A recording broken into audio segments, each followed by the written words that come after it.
simplesmente Cristo quer te tocar, cura tua vida e o coração modificar.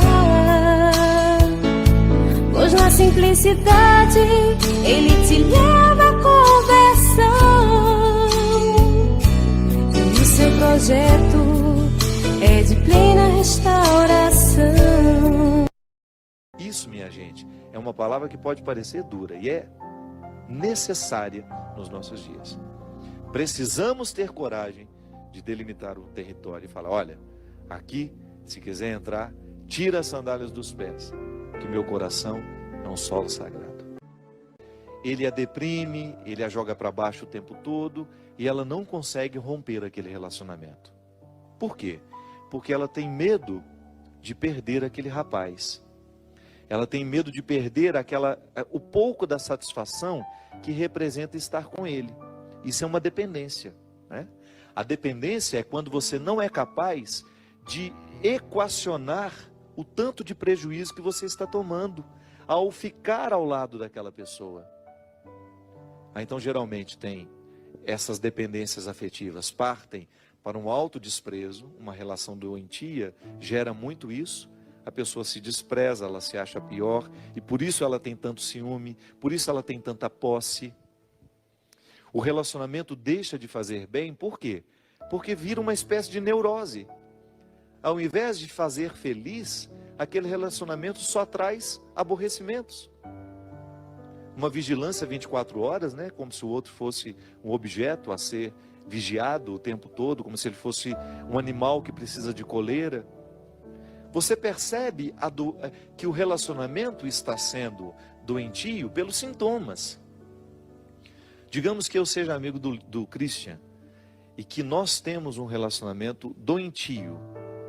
A nossa amizade não passa pelos vínculos da construção, da fraternidade, da solidariedade. Digamos que nós sejamos amigos e que nós somos dependentes um do outro, e que nós vivemos um com o outro uma espécie de disputa. Então, sempre que eu puder alfinetar o Cristo, eu vou alfinetar. Sempre que eu puder desprezá-lo publicamente, eu vou desprezar. Aí depois eu vou, corro, peço perdão, faço isso, faço aquilo. Mas depois, logo em seguida, volto a fazer o mesmo. Veja bem, eu acabo tendo um relacionamento doentio e começo a fazer mal com esse amor que eu digo sentir pelo meu amigo Christian. Quando a gente não tem condições de quebrar o vínculo, a gente precisa de ajuda. Quando a gente não tem coragem de assumir o sofrimento que vai ser causado por aquele rompimento, que essa dependência me faz querer ter o Cristo perto de mim o tempo todo. Mas como é uma relação doentia, ela não é positiva. Então a gente vai ficar o tempo todo vivendo, se alfinetando, se machucando, porque nos falta a clareza para administrar essa dependência do jeito certo, colocar o pingo nos is e a gente poder viver as nossas individualidades e depois a gente se partilhar na amizade.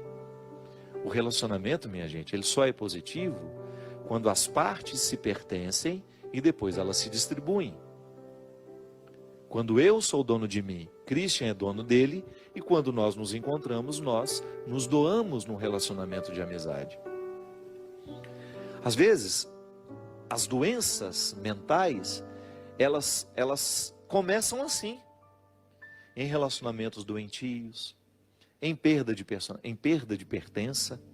Eu deixo de me pertencer, eu vou abrindo mão de mim, abro mão um pouquinho hoje, abro mão um pouquinho amanhã, porque o outro vai me esgotando, o outro vai me sugando, e porque eu não tenho coragem de me posicionar, daqui a pouco eu perdi a capacidade de administrar. Então o outro torna-se proprietário dos meus afetos, ele começa a mandar na minha alegria, né? É tão triste quando você percebe que a sua alegria depende do outro e não de você. Alguma coisa está errada. Alguma coisa nós estamos errando, em alguma coisa estamos errando. O outro, ele não é o responsável pela minha alegria. O outro até participa da minha alegria. O outro até me ajuda a promover a alegria, não sejamos hipócritas. Uma palavra ruim que vem do outro lado me machuca. Uma palavra motivadora do outro me ajuda também a ficar mais feliz. Mas o primeiro espaço onde essa alegria precisa ser cultivada é em mim. É quando eu me ocupo de mim, quando eu gasto um tempo comigo, nos meus projetos, no meu empenho. Quando existe uma dependência, um sequestro de subjetividade, a pessoa tem dificuldade de cuidar da própria vida. Você conhece, ou talvez até já tenha experimentado isso em você, quando você vive um relacionamento que você fica o tempo todo procurando onde está o outro, o que ele está fazendo, com o que ele foi, aonde que ele está. E você deveria estar cuidando da sua vida. Esses relacionamentos que às vezes são doentes, eles causam um prejuízo tão grande, gente, porque às vezes uma pessoa vive um relacionamento assim, 4, 5 anos. Eu conheço namoros, experiências de namoros em que a neurose é tanta que a menina, o rapaz, eles ficam o tempo todo se monitorando. 30, 40, 50 mensagens por dia, porque tem de dar satisfação aonde está, com quem está, o que fez, e quando volta, quando o encontro deveria ser para partilhar o dia, para ficar felizes porque estão juntos, é para lavar a roupa suja, por que você não avisou, por que você foi lá, por que você não me falou. Então, o encontro que deveria ser para ser agradável, para construir aquilo que no futuro pode ser até um casamento, torna-se o espaço do cultivo das neuroses. Não pode ser assim. Se você percebe que você está preocupado demais com a vida do seu parceiro e esquecido da sua vida, alguma coisa está errada. Você precisa ter primeiramente a consciência de que a sua primeira responsabilidade não é o outro, é você mesmo. Porque você só pode cuidar do outro depois de ter cuidado de si. Um relacionamento que começa no outro não dá, isso é doente. Ah, padre, mas isso é um egoísmo? Não é não. Isso é o passo certo do relacionamento. Eu só posso dar um passo na direção do outro depois de ter conquistado os meus territórios. A verdadeira caridade só existe quando eu sou livre para amar, quando eu sou livre para doar. Eu não estou agindo por uma necessidade.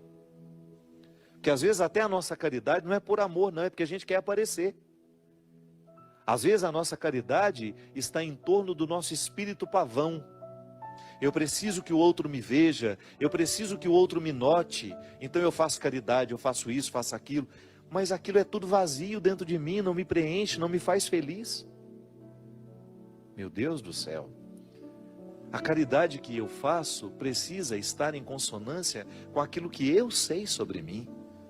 É essa minha liberdade interior me motivando a conquistar cada vez mais os territórios que são meus, conhecendo os meus defeitos, as minhas possibilidades, para que depois eu dê um passo na direção do outro e faça o mesmo na vida dele.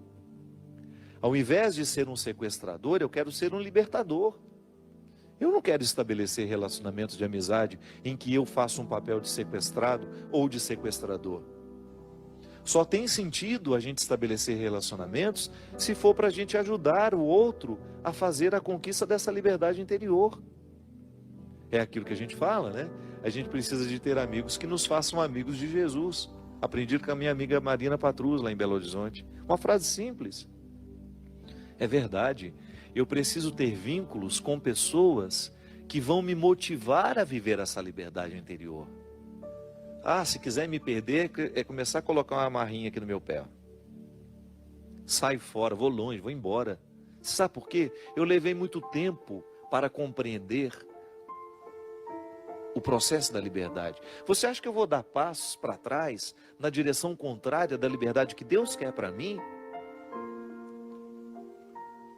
Eu não posso permitir isso. Sabe por quê? Eu estou pecando contra a minha conversão.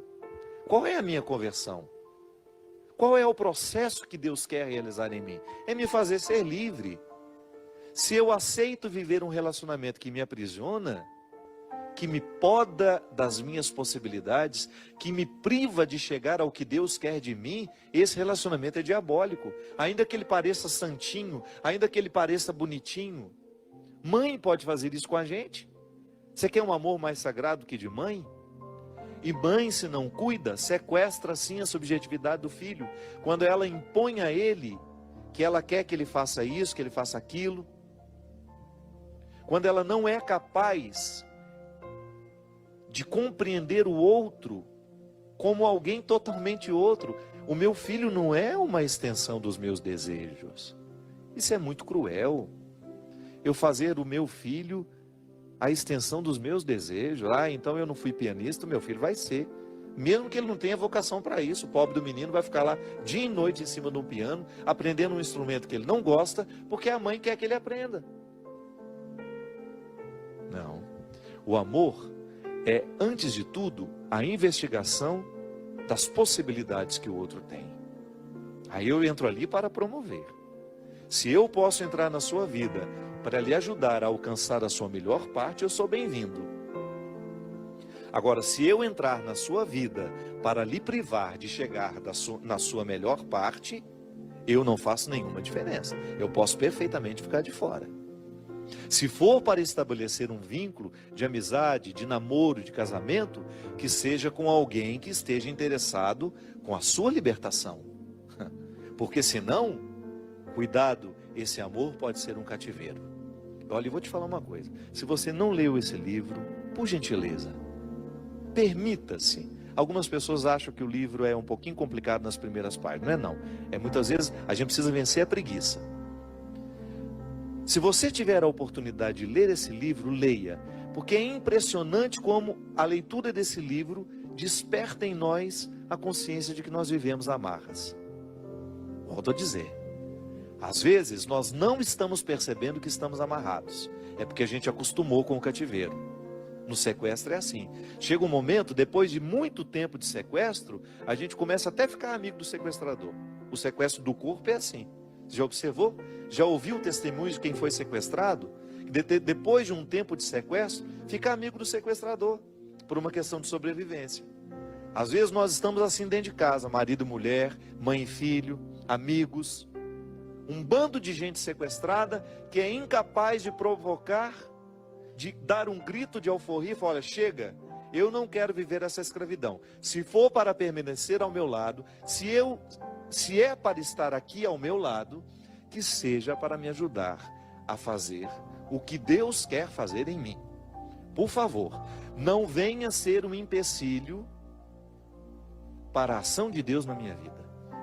Deixe que o amor cure o coração, que as mágoas do passado se tornem em perdão. Deixe que o olhar do Cristo, seu Senhor,